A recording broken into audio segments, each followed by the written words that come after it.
A dying ember is never truly gone. I was only 5 years old when I first learned that everything fades.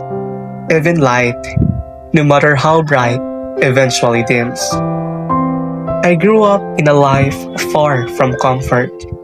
No golden spoons, no glittering houses, no luxurious clothes. Only the quiet persistence of charcoal that keep us alive. Before dawn could even break, there was already fire. My mother, a mamalingay and mamaligyaay, would walk long distances with our horse just to gather bagoy, and later sell the snacks she prepared just to earn a living. My father, a magabasay and a tricycle driver, worked through heat and exhaustion just to provide for us. And as their child, I grew up beside fire, watching, helping, and slowly understanding. They say, fire is dangerous, something children should never play with. But what they never told me is this: sometimes, fire is the only thing that keeps a family alive. Behind every burning wood is sacrifice. Behind every ember is survival.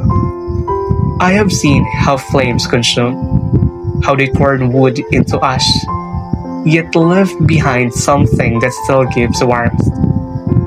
There were moments when I thought that warmth was not enough. Moments when everything felt like it was turning into ashes. When hope seemed to disappear with the smoke. But all along, I was wrong. Because in our family, we did not burn alone. We became fragments of ember, each carrying a quiet fire within us. One by one, my siblings rose. From hands that once held shovels, ropes, and tools, they began to hold medals, certificates, and dreams. Some stood as valedictorians and honor students, and now walk paths far from the life we once knew. They proved that even from ashes, something can rise again. And then, there was me. Not the brightest flame at the beginning, not the fastest to rise. There were times I felt like I was only a dying ember, quiet, unseen, almost fading. But perhaps some flames are destined to rise later, not to burn quickly, but to burn stronger than the rest. Because I grew up watching time move differently. I saw my parents aging before my eyes, long before I was ready to understand what that meant. Being the youngest did not mean having more time. It meant becoming the last card, the quiet hope, and the one who carries expectations no one speaks of. I learned to live with urgency, because I was not born when everything was beginning, but when everything was already being carried. And so every sacrifice I witnessed, every hardship I carried, every moment that almost turned me into ashes, became the very fuel that kept me going. And slowly, I began to burn brighter. Not perfect, but still shining.